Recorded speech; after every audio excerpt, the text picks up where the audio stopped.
안녕하세요. 백세 먹고만 세입니다.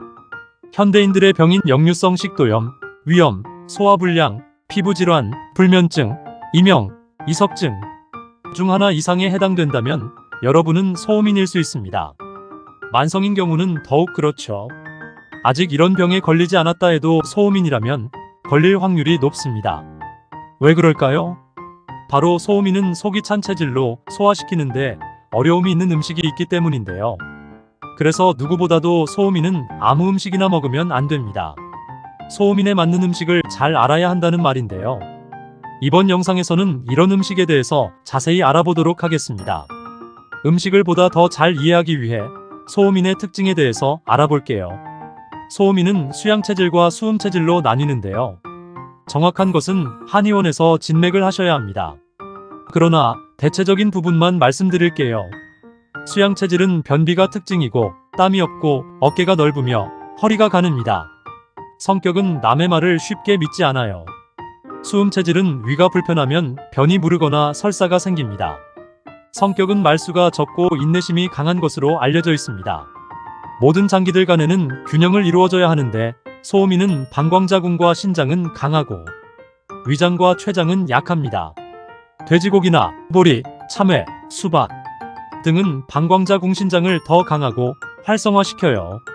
그래서 상대적으로 약한 장기인 위와 췌장을 억제하면서 장기 간의 과도한 불균형 상태가 됩니다. 이 결과로 신경쇠약, 변비, 위경련, 우울증, 간경화 등이 생길 수 있습니다. 이런 상태가 지속되면 심각한 소화장애로 인한 체중 감소와 기력 감퇴가 올 수 있습니다.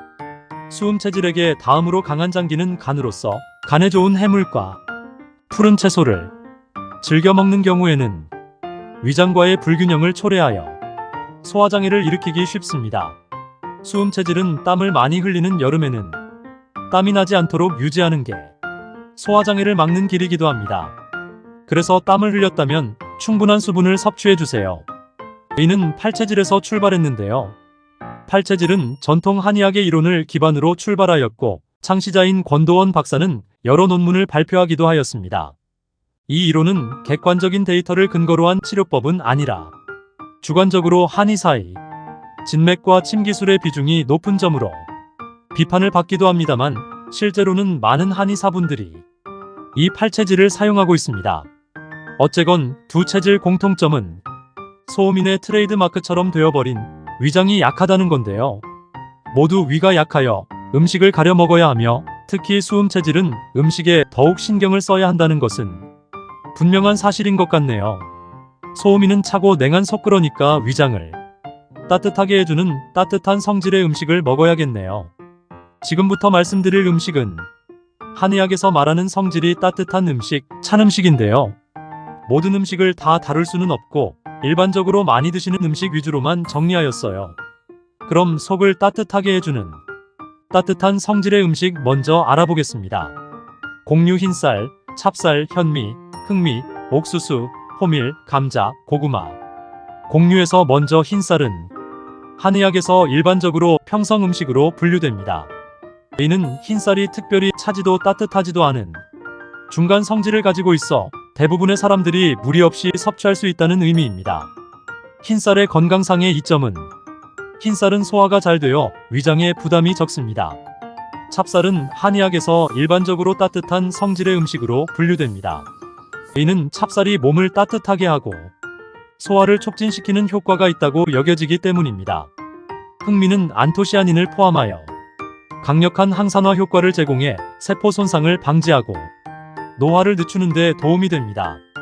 또한 흑미는 따뜻한 성질 덕분에 혈액순환을 촉진하고 체온을 유지하는 데 기여합니다.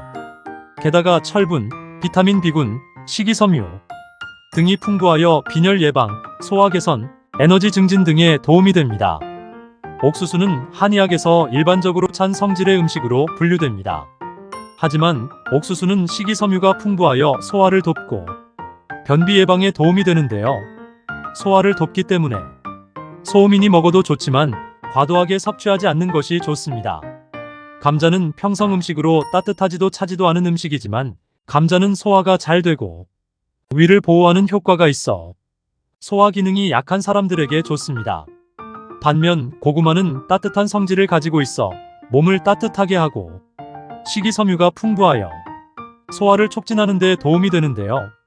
만약 역류성 식도염이 있다면 고구마는 피해 주셔야 하는 대표적 음식 중 하나이기도 합니다. 고구마는 산도를 가지고 있기 때문인데요. 산도가 있는 음식은 식도를 더욱 자극하기 때문입니다. 육류닭, 염소, 오리, 양고기, 칠면조. 한의학에서는 닭고기, 염소고기, 오리고기, 양고기, 칠면조는 온성 음식으로 분류합니다. 온성 음식은 몸을 따뜻하게 하고 체력을 증진시키는 효과가 있다고 여겨집니다. 이 육류의 건강상의 이점은 비타민 B군과 미네랄 아연, 철분 등이 풍부하여 영양소 공급에 도움을 주며 지방 함량이 적은 편이어서 다이어트나 심혈관 질환 예방에 적합합니다. 버섯류 팽이버섯, 쌀이버섯, 노루궁뎅이버섯. 팽이버섯은 찬 성질을 가진 음식입니다. 그럼에도 소음인에게 추천되는 이유는 식이섬유가 풍부하여 소화 기능을 개선하고 변비를 예방하는 데 도움을 주기 때문입니다. 팽이버섯에 포함된 베타글루칸은 면역 체계를 강화하고 항염증과 항암 효과에 좋으며 다양한 비타민과 미네랄, 아미노산을 포함하고 있어 영양 균형을 맞추는 데 도움을 주고 저칼로리 식품으로서 소음인이 부담 없이 섭취할 수 있는 건강한 음식입니다. 그러나 다량 섭취를 하면 소화장애를 일으킬 수 있으므로 주의해야 합니다. 쌀이버섯, 노루궁뎅이버섯은 약간 따뜻한 성질을 가지고 있어 소화 효소를 활성화시켜 소화 기능을 개선하는 데 도움을 줍니다. 특히 위장 건강에 좋은 영향을 미칠 수 있습니다. 베타글루칸과 같은 면역력을 강화하는 성분이 포함되어 있고 항암 효과, 항염작용을 하며 신경계를 보호하는 성분이 있어 치매 예방에도 좋습니다. 해조류 파래, 미역, 다시마. 파래, 미역, 다시마는 찬 성질의 음식으로 여겨지는데요. 소음인에게 추천하는 이유는 식이섬유가 풍부하여 장운동을 촉진하고 해독작용, 항산화 작용을 하여 세포 손상을 방지하기 때문입니다. 나물류 더덕, 도라지, 생강 등의 근체류. 근체류는 대체로 따뜻한 성질의 음식입니다.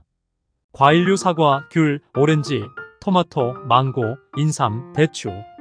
사과, 귤, 오렌지에는 펙틴이라는 수용성 식이섬유를 다량 포함하고 있는데요. 펙틴은 비용용성 섬유로 분류되며 물에 용해되어 점증성을 형성하는 성질을 가지고 있습니다. 이러한 특성으로 인해 소화기관을 통과할 때 물과 결합하여 소화를 돕고 변비를 완화하는 역할을 합니다. 자, 그럼 차가운 성질의 음식에 대해서 알아보겠습니다. 육류 돼지고기. 돼지고기는 찬 성질의 음식으로 소음인에게는 안 좋은 음식인데요. 상당히 충격적입니다. 국민 음식인 삼겹살을 소음인은 못 먹는다는 건가요? 삼겹살 등의 돼지고기를 먹고 설사를 한다면 돼지고기가 몸에 안 맞는 건데요. 바로 찬 성질 때문입니다. 따라서 돼지고기를 먹으려면 따뜻한 성질의 음식과 함께 섭취해 주시면 됩니다. 예를 들어 따뜻한 성질의 음식인 마늘과 부추와 함께 먹는 것이 대안입니다. 또는 마늘과 생강으로 만든 소스를 고기에 바른 후 구워 먹거나 찍어 먹는 것도 대안일 수 있습니다. 곡류, 보리, 팥, 채소류, 오이, 상추, 브로콜리, 과일류 감, 참외, 바나나, 딸기, 파인애플, 포도. 이 음식들은 차가운 성질의 음식입니다. 어류 바다생선, 어패류. 대부분의 바다생선은 차가운 성질인데요. 따뜻한 성질의 생선을 정리해보았습니다. 동태, 참치, 삼치, 황돔, 가자미, 광어, 장어 등입니다. 기타 카페인, 시원한 음료, 얼음. 음식과는 별개로 사우나 등으로 땀을 내는 것은 소음인에게 좋지 않습니다. 차가운 성질의 음식이라 해도 따뜻한 성질의 음식과 함께 먹으면 괜찮으니 참고해주세요. 이 데이터는 전통 한국 한의학의 팔체질에서 말하는 좋은 음식과 해로운 음식을 하나하나 조사하고 확인한 후 내용을 만들었습니다. 사실 이런 음식을 모두 기억했다가 일일이 따져보고 섭취하는 것도 상당히 번거로운 일입니다. 흔히 우리가 늘상 즐겨 먹는 음식들이 있어요. 그런 음식에 대해 지식만 가지고 있다가 뭔가 먹었더니 속이 불편하다거나 추적을 필요로 할 때 이 지식을 이용하면 좋을 것 같아요. 예를 들어 속이 불편한 이유가 어떤 음식을 먹었기 때문이라던가 라는 식으로요.